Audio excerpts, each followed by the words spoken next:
I used to be really scared of feeling those challenges. Like I used to be, frankly, like scared of being scared as an engineer.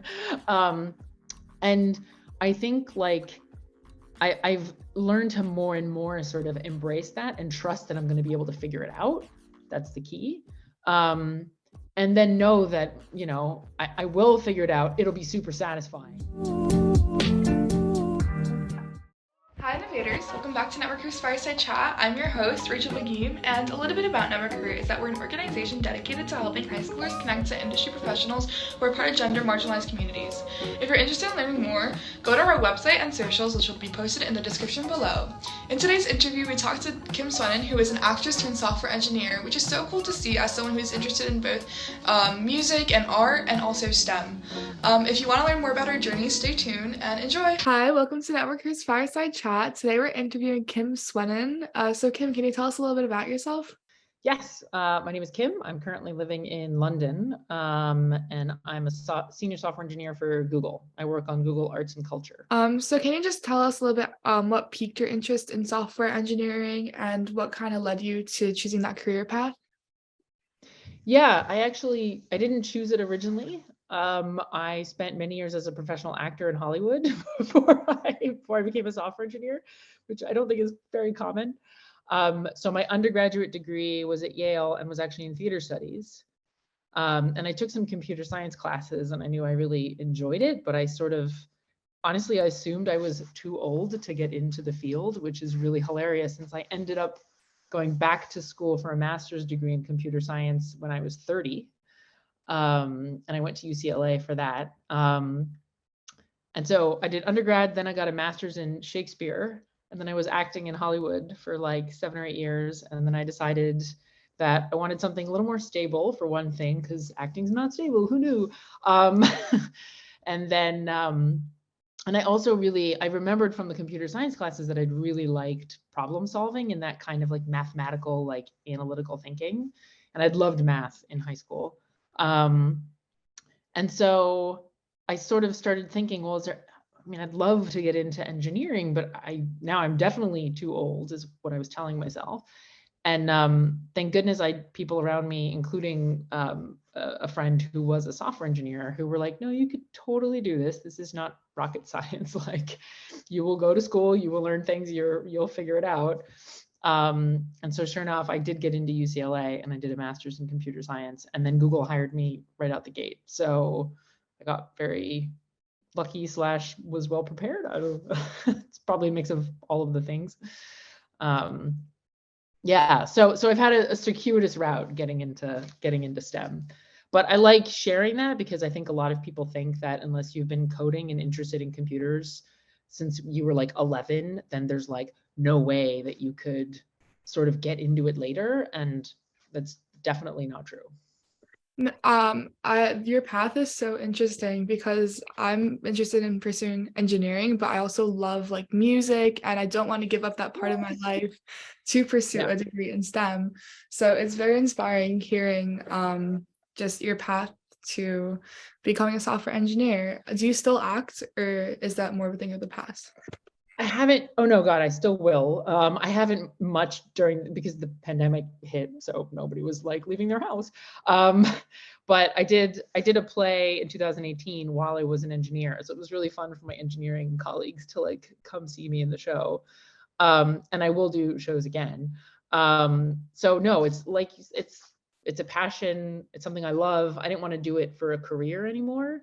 And I didn't want to, like, the industry around it is very complex, but it's just something I love to be on stage. So, and I will tell you that a lot of engineers have artistic passions and hobbies, and more than hobbies. So it's not uncommon. And in fact, I would argue that that kind of breadth of experience actually like makes you a better engineer and also makes you better at whatever your artistic pursuits are, just because you're coming at it with sort of a novel, unique perspective. And I think it helps with creativity, and there are a lot of things that it's great for, I think. So keep it up. And so what does your day-to-day schedule look like? You mentioned that you were in London, so is that just is that a permanent relocation or are? So I've been in London now for a little over a year. I'm here indefinitely, so we'll see what happens. You know, I'm open to change. There's a lot of change going on right now in the world. But in terms of like a typical work day, what I have liked about Google specifically, and since I've most only worked for Google, that's like the main perspective I can give. But and it depends on the team too. But for the most part, I've been on teams that are relatively flexible in terms of like, we trust you to get your work done, whatever that means to you is great. So you need to be there for meetings, but you know, there's a game room, for example, which I don't personally use that much. But the fact that there's a game room sort of signals like, hey, we know you're going to need to take a break. We trust you to like take care of your brain and your well-being. And like, if you need a break, go play for a bit and like take a breather. And when you come back, you might have fresh ideas. You might be more rested, right? So like, so there's not a rigorous, you must be at your desk from 9 to 5 or 9 to 6, which is great. I don't think I would do well with a super rigorous schedule. But in terms of a typical day, it's a mix of meetings, which I generally really enjoy because it's an opportunity to collaborate with other people and be social and like work with the rest of your team and share ideas. There's some time spent sending email. There's some time, depending on what project I'm working on, I might be designing something. I might be actually writing the code. I might be writing tests. And then I'm also on call for my team, which means that it's not a pager anymore. It's actually just your cell phone. But for 1 or 2 weeks every quarter, I can get paged at any time. So in the middle of the night, I could get paged and it says, hey, the automated system is having a problem, like a human needs to get involved. So then I have to get to my computer no matter what time it is and try to fix the problem, which is an interesting experience when it's 3 a.m. and you're like, something's on fire. But it's built up my confidence a lot in terms of being able to like figure things out and handle things. So every once in a while, I'm also on call. But yeah, so in a nice way, I would say don't have typical days, which to me is I really enjoy because it means that it's never boring. There's always something new to learn. There's always something new to try, people to talk to. So. Yeah, especially being in software engineering, that whole computer science field, like obviously I'm a high school junior, I'm still designing what I want to do, but what's drawing me to that field currently is just like the flexibility of the hours, like you mentioned, because I also love travel, and so just the like idea of like being able to kind of not having to set aside my career goals to travel or hold off on traveling because of my career and needing to be in that like typical 9 to 5 just sounds very appealing to me. But I never knew about the paging thing where I cannot imagine. You don't have to be on call. And Oh, okay. Oh yeah, no, don't worry. That's not like there are many members of my team who are not on call.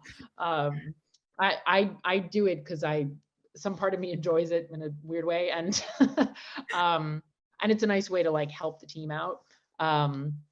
But it's not mandatory. Okay. And I also in terms of the flexibility, like that's even before the pandemic, you know, one of the advantages of working for a large company like Google is that like often there are opportunities to transfer, including internationally, which I took advantage of.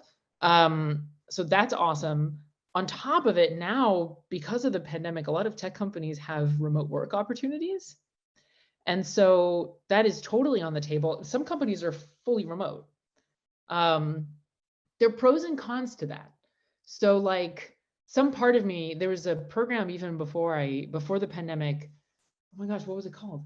I don't remember, but I looked into it. It was a year of remote working basically. And you didn't have to be in software. It could be any job. And every month they would move you to a new location. And I was like, oh my gosh, that sounds so cool. And then some other part of me was like, I think I'd get really lonely just working on a project alone, you know, like not having someone to like bounce ideas off in person, not have someone to like, hey, you want to go grab lunch? Like, so there's like, it depends on the personality and like how you enjoy working. For me, we currently have a hybrid work schedule. So I work from home Mondays and Fridays, but I work from the office Tuesday, Wednesdays, and Thursdays. And that gives me the nice balance of like, I can go work from a coffee shop on Monday if I want, but then like Tuesday, I'm going to see my teammates and have lunch with them. And so, yeah, I would say try it out to see how you feel about different options before you settle on anything. Yeah, definitely, as I'm so young. But what advice would you give to someone looking to break into a similar field, especially with like a non-linear perspective? It's a good question. So to be fair, I'm probably out of touch with what it means to break into tech right now because I've been at Google for so long, and I can acknowledge that it's been about 8 years since I've been at Google. And the beautiful thing about tech is it's constantly changing. So I know right now there's some really hot things around like AI and machine learning and like, so the qualities that would make someone a desirable computer scientist have likely shifted since I was on the job market. But I will say something that I think probably never changes is I think like just doing it, just like anything where you practice, the more you practice, the more it sort of becomes not just this theoretical thing, but this thing that you have experience with. And I've learned so much by working. Like there's so many things that I thought, oh, if I haven't learned this in school, like I lost my chance. I could never learn this. And it turns out there's so many things you can only learn on the job. And by doing, right? So I think a great piece of advice is be like, I mean, great. It's something other people gave me that I thought was a great piece of advice. I can't take credit. Was like find a project you can be passionate about and work on that just for fun. And hopefully it should be fun, right? Like that's sort of the goal if you're going to spend your time on it. But in doing it, you're going to pick up a lot of things and learn a whole lot that you wouldn't necessarily learn just by reading a book or by, doing a particular class project or something like that. So I think that those kinds of projects also build a lot of confidence, which I think is really important before sort of going out in the job market. In terms of interviewing, I will tell you the best advice I got that I think really helped me was to go into the interview like you are collaboratively working with this person already, like they're already a teammate basically, right? Because I think it's easy to go into an interview and kind of feel like, oh my gosh, they're judging me and there's a right and a wrong answer, and like to feel a lot of pressure around it. And as much as possible, I think reframing it in your own head as like, this is somebody I could work with. Like I'm gonna go in and work with them on a problem. It totally shifted my experience interviewing. And in fact, my last interview of the day, so at Google you have 5 interviews in one day, technical interviews, which was like, and I remember like the last interview of the day, I looked at the clock and I was like, okay, just 45 more minutes, I can do this. And this woman walks in the room, just breezes in the room, and she just goes, let's code together. And I was like, okay. And I had the best time. Like, I don't think all interviews are like this, and my other 4 were good, but not like, the same tone. But it was just a different feeling around it, and it took a lot of the pressure off. So that was some advice for interviewing, if that helps. Definitely. I remember I attended this panel, and one of the panelists were speaking about how they got their start in computer science by working on like open source projects, so that they got to like collaborate with some people similar to their passions and also building up that confidence. So I think just seeking out those opportunities, like they're so prevalent, just going out and just trying it out and working with other people is very important from what I've heard. And so are there any upcoming initiatives or projects you're especially interested, whether it be like a work goal or just something in the tech industry as a whole? Oh, that's a good question. To be honest, there's been so much going on that I have not followed a whole lot of what's going on in the tech industry right now. I mean, I have, in the sense that obviously like ChatGPT has just like become this huge thing, generative AI. I don't know where it's going, and it's fun to like try out. But I've been so invested in my current project at work that like I haven't done a whole lot of exploring in the area to see what it is. But I would encourage people to not do that, which actually like find out more about what's going on. Yeah, but God, in terms of I can't share too much just because it's internal, but like my team is working on some really fun stuff that I'm excited about. It's Google Arts and Culture. A lot of people don't actually know this exists, so I'll do a quick plug. Do you know about I Google Arts and do. Culture? I took AP Art History last year, and we actually like put like our like did the selfies and like got like the artworks that like Yay! matched you Totally. with it. Awesome. Art selfie. Yes, that is one of our most popular features for sure. Yeah, no, so I work on that team. So we have the mobile app and we have a desktop site. And we work with cultural institutions and partners around the world to digitize art and like have cultural exhibits online and stuff. So yeah, I wish more people, we have games in the app now. It's super fun. But Definitely have to anyway, go visit it again. quick plug. But yeah, so I'm actually really excited about, I mean, that's crucial for me, is to be excited about the work I'm currently doing. And I think it depends on the person, but like I started out in ads, like ads engineering, and I learned a ton. I learned a lot. I'm actually very glad that I started out in ads, but it wasn't something that I was particularly passionate about or something that I had, you know, a personal sort of vested interest in. And so then I transferred to YouTube, and like YouTube, I was like, yes, I use YouTube, and a lot of people use YouTube, and I was able to connect with it as a product, which to me made the engineering a lot more fun, something that I felt a little more like meaning in.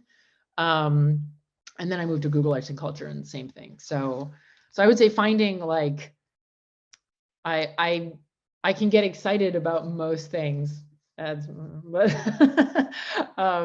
but finding a project that you're particularly excited in to invest in, I think, is like a wonderful way to make a ton of progress, because we tend to want to put more time into something that we really enjoy. So Yeah. I remember now that I'm thinking about art history, last year I enjoyed taking math and science classes, but just a weird, I don't know, taking art history was just like opened my eyes to like this world of art. Like I've never done it before, and now I'm like taking like art classes and stuff in school. So it's just, yeah, like following my passions and stuff, also like being able to like pursue like this more STEM come classes. work for Arts and Culture. Take growth. Any summer internships, let me know. I mean, here's the thing, right? Like, I think engineering gets a bad rap like in the media sometimes, because, and I'm really passionate about like trying to shift this, because I feel like often it's portrayed as a dude, usually a white dude, in a basement somewhere, solitarily coding, all the windows closed, doesn't have a friend in the world. Like, there are all these sort of negative, antisocial stereotypes that I think there are far less now, but there used to be a lot more. And I think it's influenced people's perception of like what they can do with computer science, because it's like, oh, I could hack into the CIA, because I've seen that in a lot of movies. And like I could do like bank work, right? But there wasn't a lot of portrayals of like, hey, engineering is used in fashion, right? Or hey, engineering is used in art. Or hey, like we have a whole team in Paris that specifically does AI and other kinds of experiments using art, like merging art and technology, right? That's a thing. And so I think it's great for people to find a way to not only get exposed to like what is possible already with engineering, but also think of applications in fields they're passionate about, and think there's probably a way that engineering applies to this as well.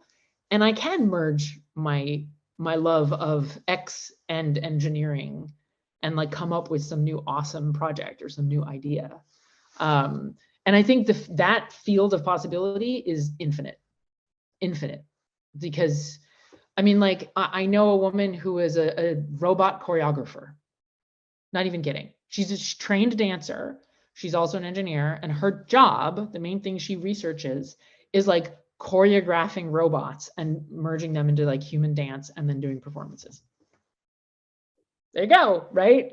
So oh my goodness. Yeah. So I think it's like, I think it's really important that people know that the field of possibilities is just so much bigger than they might be normally exposed to in the media.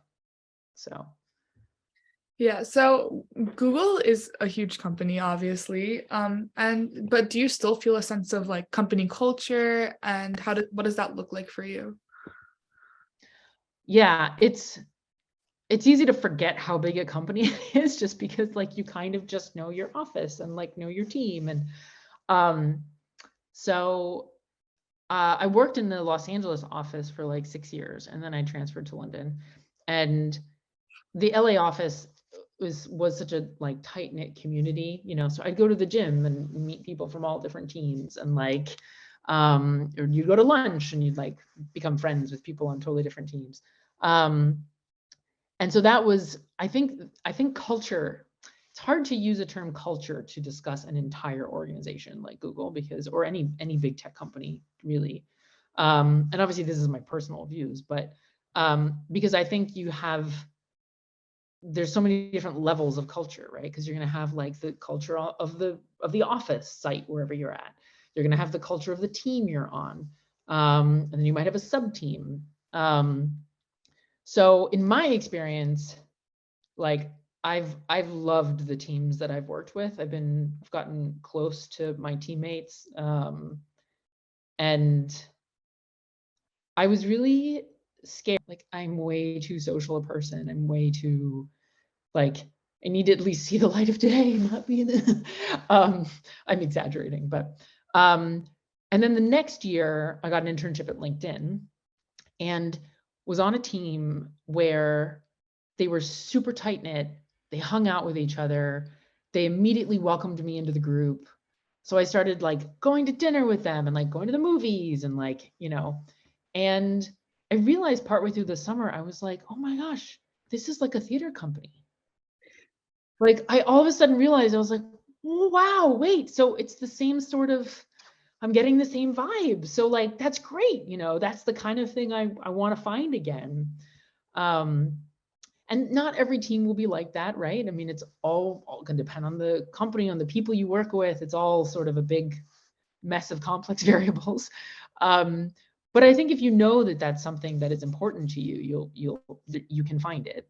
And so, yeah, to me, I've been in very supportive cultures where I've made friends with my colleagues, where, you know, I'm made to feel welcome. I'm encouraged. Like, I think all of those are important things.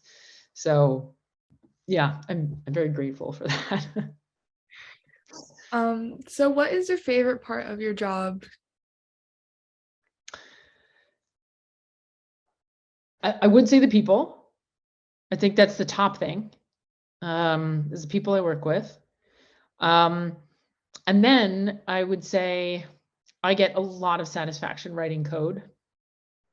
And you know, I know different engineers like different parts of the job. Some people prefer the design phase. Some people prefer, you know, other pieces. But for me, actually, like writing code and then at the end of the day being like, ah, it runs, or oh, it doesn't. But like either way, I find that super satisfying. And I think part of that is because as an actor, I don't really have anything to show for my work.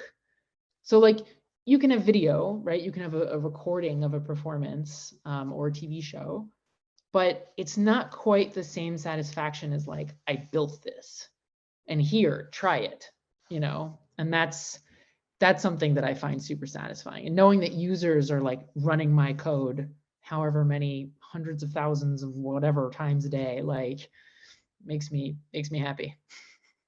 Yeah, I remember when I was first like learning how to code and like clicking the run, and I remember I was put in a group and we decided to make this interactive map, And that was such a headache because it was, I don't know if you're familiar with the program Code of Classy, but it's basically a 2-week like intensive. Oh yeah, And no, I have heard.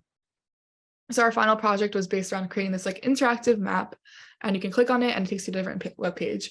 And in a program so time constrained, it was a little bit frustrating, like not having this, like you have the skills, but it's very hard to grasp how to do web development in like 2 weeks and have a final project to show for it. But I remember like the satisfaction of like presenting and like finally getting like, oh, now the interactive map works, now we can build the other web pages, and oh, those like pages work, now we can like continue on and on. And it was just like so much fun to, I don't know, like press run, see it, and then like experience it as a user after seeing all that like back end work.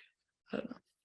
Yeah. But no, and I think you noted something crucial there, which is that like it can be frustrating, right? And it's absolutely challenging. I mean, I am challenged frequently at my job.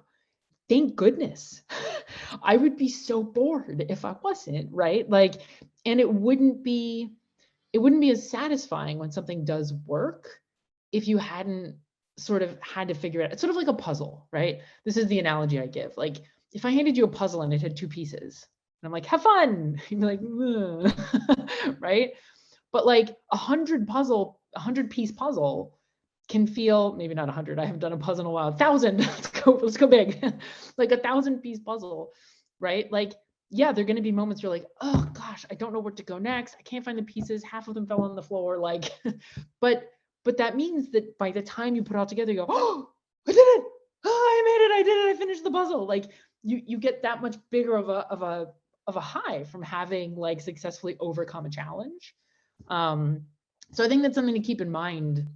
I used to be really scared of feeling those challenges. Like I used to be, frankly, like scared of being scared as an engineer. And I think like I've learned to more and more sort of embrace that and trust that I'm going to be able to figure it out. That's the key. And then know that, I will figure it out. It'll be super satisfying. And then I'll have the next challenge. But that's like what keeps it interesting. So thank you so much for joining us on the interview. I really learned a lot, and I'm sure our viewers will learn a lot from this too. thank you for having me.